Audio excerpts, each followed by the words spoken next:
welcome back to another episode of Connecting the Dots. Today, I am joined by my friend Julie Boggess, who is the Vice President of Workforce Development Initiatives at Age-U-Cate Training Institute. Julie is a recognized leader in experiential dementia education and workforce development for aging services. Julie's role with Age-U-Cate is to leverage funds from the Civil Money Penalty Reinvestment Program to help bring Age-U-Cate's experiential programs to certified nursing facilities at no cost to those facilities. Julie's been working in the CMP program since 2020 and is here to spread the word about the benefits of the CMP program to some of those certified nursing facilities or communities, I like to call them. But Julie, thanks for joining me here today. Hey, thank you for having me, Matt. So Julie, a place I always like to start with new guests, what is your story and how did you end up in senior living? Yeah. When I graduated from college, I didn't really know what I wanted to do, except that I knew that I liked old people. And there was an advertisement for a job in a nursing facility in admissions. I applied, I got the job. So my first job right out of college was in a certified or skilled nursing facility. And I just kind of stuck with it. I went from one position to the other, admissions, social services, psychosocial programming, so on and so forth. And then in 1990, I got my administrator's license from really because the encouragement of a really marvelous mentor in my life. And I then moved up into administrative level positions. And my role before coming to Age-U-Cate was I was the CEO for a small not-for-profit senior housing and senior care community in Chicago. So Cool. Stayed in aging services my entire career. I love that. Well, I feel like I can definitely relate of being 36 now. I still don't know what I want to do with my life, but I've really fallen in love with this industry and older adults. So it's glad to see that, you stuck around to really make it into a career. That's great. Thanks. And Julie, I know we're going to spend some time today because I feel like the people that know about it know a lot about it, like yourself, but the majority of people just have no idea. So for listeners who may be new to it, what is the CMP program and why was it created? And, you're absolutely right, Matt, because when I was a nursing home administrator, I didn't know about this program. So it was something I became introduced to in 2020 when I joined the Age-U-Cate team. And this program is a part of the Code of Federal Regulations that governs certified nursing facilities. And in, I think it was January of 2012, added to the Federal Register was this CMP program, which requires that when nursing facilities are given fines for regulatory infractions, that money goes up to Centers for Medicare and Medicaid. And CMS is then by this new statute is now required and has been since 2012 to take 90% of the funds that's collected and funnel that money back to the states specifically for quality improvement programming in certified nursing communities. And when I say certified, I mean Medicare and Medicaid or one or the other. Yeah, I love that. So you're able to take some of that money from some of those penalties, put it into a bucket, and then people can use that to improve quality of life. So it's it's a great program. I know in my former career, we had used that before some of the recent changes was made to it. But yeah, I'm wondering, if you could share, how do certified nursing facilities really access those CMP funds? What does the application or approval process typically look like? Sure. Well, it is a federal program, but it's also really dependent on each state because once, the feds give the money to the states and then the states have to develop that infrastructure and the process for managing those funds, awarding the grants, managing the grants, approving the grants, and all of that. So it is somewhat state specific, but in general, most states, not all, have some type of mechanism in place to receive applications. And CMS or Centers for Medicare and Medicaid in November of 2025 published new guidelines, and they now require there is a standardized application form that has to be filled out. And so nursing facilities can access these funds in pretty much one of two ways.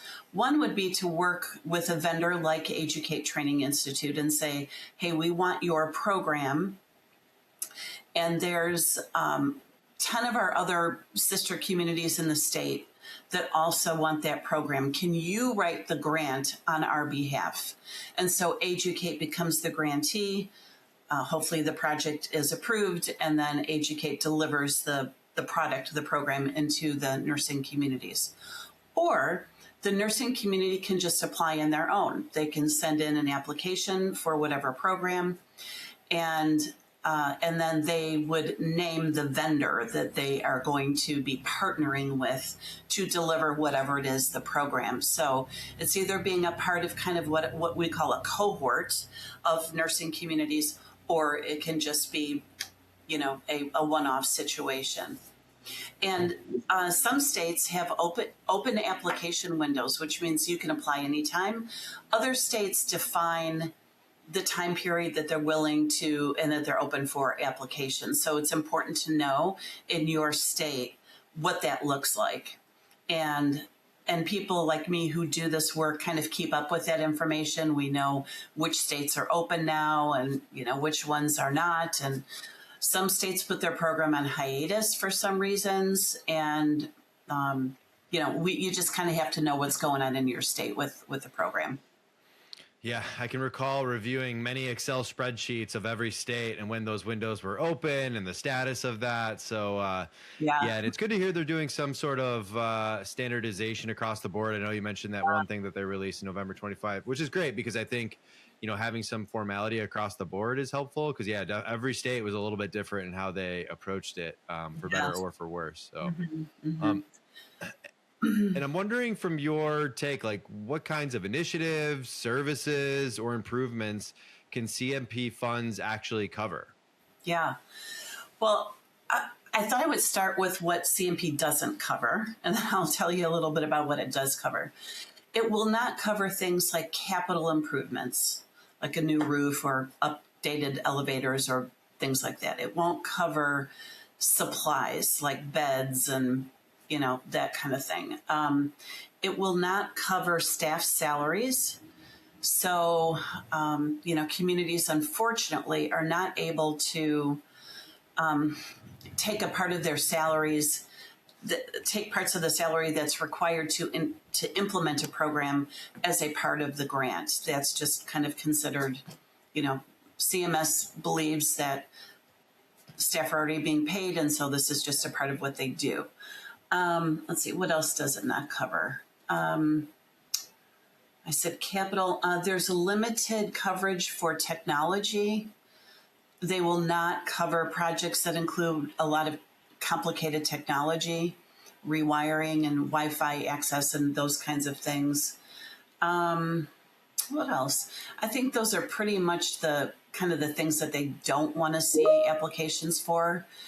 What they do want to see applications for are programs that fall into pretty much two categories. One is training and education for staff, and the other is life enrichment activities or programming to improve the quality of life for the residents. So with any CMP project, the project has to be able to demonstrate that at the end of the day, it's improving the quality of care or the quality of life or both for the residents that are living in their communities. So it can't be, it has to be very well articulated what the point of the product is that they're implementing and what the nursing community will measure in terms of the impact to their residents. So communities need to be giving that a lot of thought. Why do we want to do this? And what is our internal capability to take on a project like this? And again, vendors like Age-U-Cate, we help with that narrative. We help you sort of sift through what you want to do and the impact that you'd like to see with the residents. Yeah. Yeah, well, I'm glad you're covering some of the stuff that it doesn't cover as well as what it can cover. I think, what I saw, the changes probably happened, like 2023. It was more of like less technology and more of the training and kind of Yeah. career development of those individuals, which, hey, I'm like all for some of that. Some of that time, some of that can be looked at as extra, right? And people might not have that in the budget, but it's great when you can kind of, raise the acumen and overall training of some of the staff and really just, help, Yeah, high tides raise all ships. So. Yeah, it's great to see CMS recognizing and investing these funds to help the care partners, the people, caring for these residents, to give them skill building and help them learn new things and a different approach to care. And being in the industry for so long, I know that we have really struggled to find ways to promote person-centered care, dementia-capable care, person-first care. All of that culture change stuff has been very slow to get off the ground in our certified nursing communities for a lot of reasons. But I think that the fact that training and education is being covered, that covers those kinds of things, is really a step in the right direction.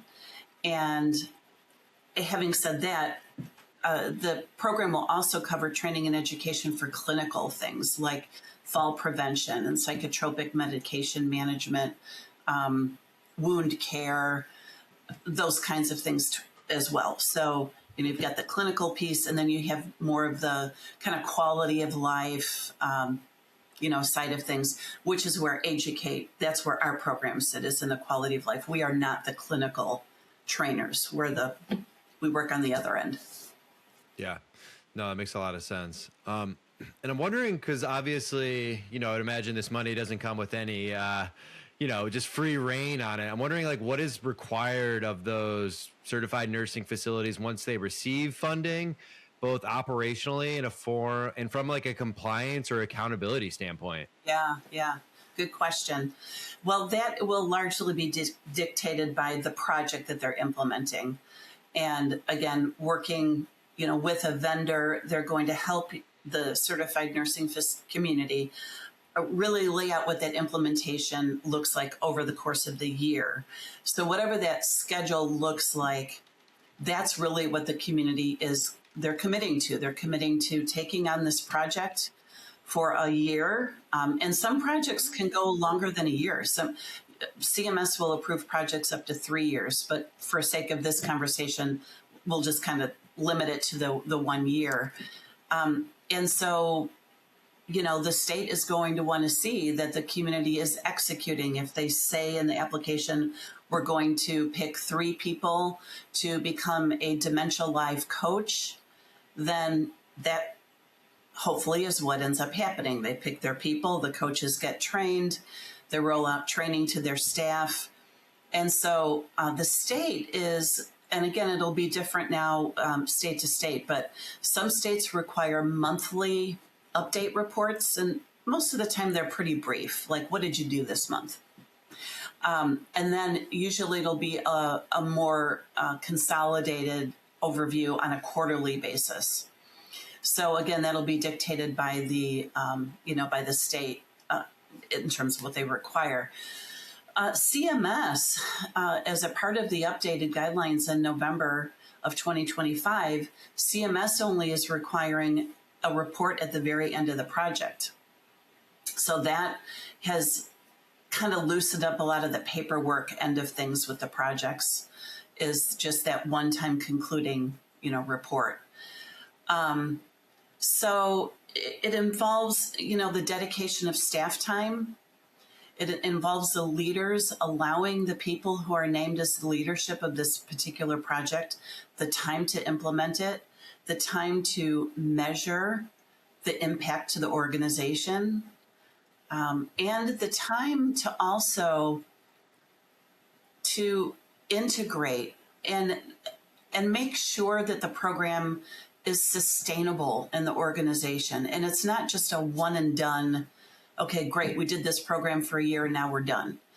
So there needs to be that staff time investment in embedding whatever the program is into the culture of care, or into the programming. CMS and the states want to see that commitment to sustainability.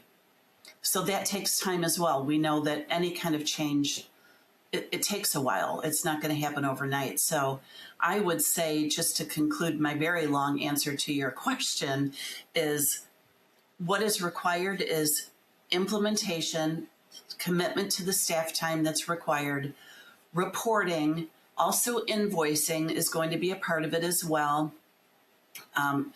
Processing your invoicing and substantiating to the state, what you did and that you deserve to be paid, and then your vendor gets paid.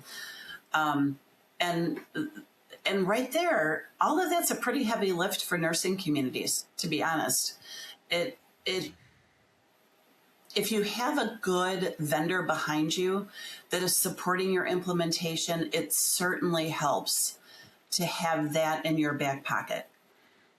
But there's no doubt that the $6,000 a year that a certified nursing community is entitled to access for staff training and development, there's going to be a requisite amount of, investment time. But it's doable. It is not undoable. It's definitely achievable. Yeah, and it makes a lot of sense too, right? I think anytime you're training any staff, right, there's going to be a time commitment that comes with it. And to your point of making sure you've got all of your, T's crossed and I's dotted, like you got to make sure you get all that information right, because there's definitely, you want to make sure the invoices are right and all that stuff when you're dealing with the state. Yeah. Making sure you're, and sometimes that can be a burden, but I do think the pros outweigh the cons in some of that scenarios, and making sure that, again, we're continuing to build up people. And I think what's really cool with you, Julie, so like obviously, you're a CMP expert, but you're not just a CMP expert, but you guys are also doing this at Age-U-Cate. And I'm wondering, like, how does Age-U-Cate support some of these nursing communities that are certified and using those CMP funded programs effectively? And, what makes that support different?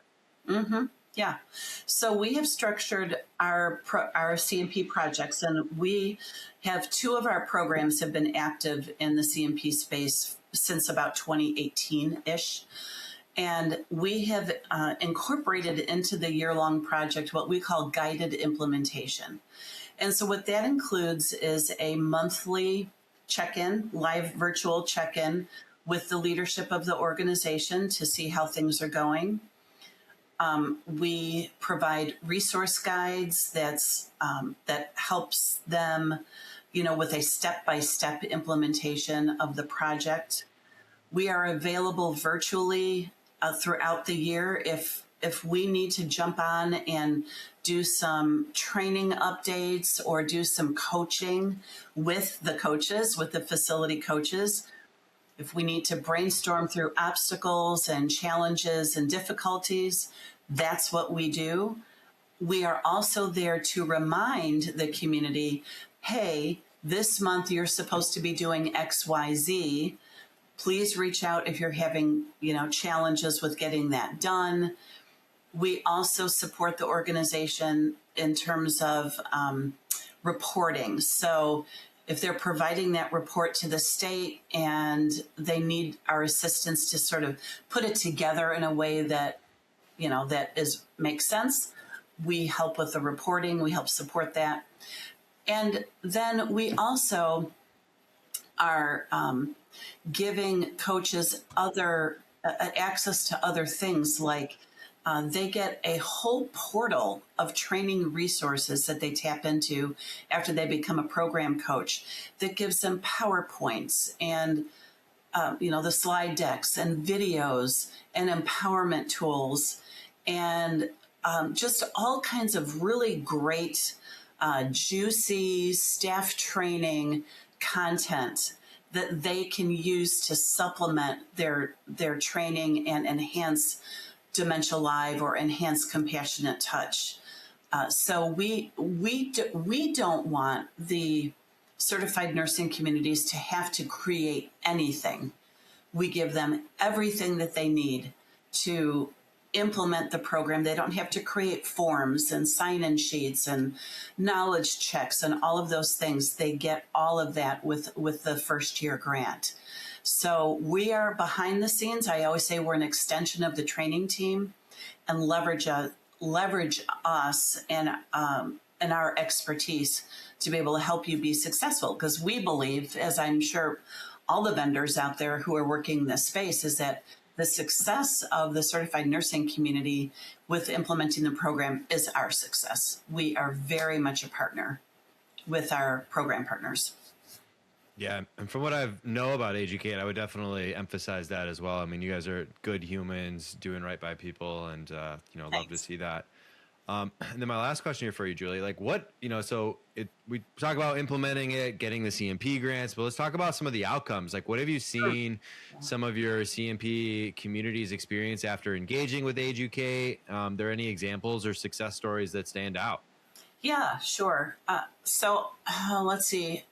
Off the top of my head, since 2018, we've had CMP grant projects in 9 or 10 states. That's kind of a general number.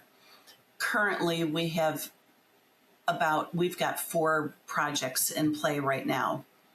We're always concluding a project, adding a project. So, we're collecting the outcomes from all of these nursing communities as they go through their year. But what I thought I would share for this conversation is really the first project that we did with our program Dementia Live was back in 2019, and it concluded in 2023 because the program had to go on hiatus a little bit, and we had to change the focus during the pandemic. But we were working with 140 certified nursing communities in the state of Ohio to implement our program.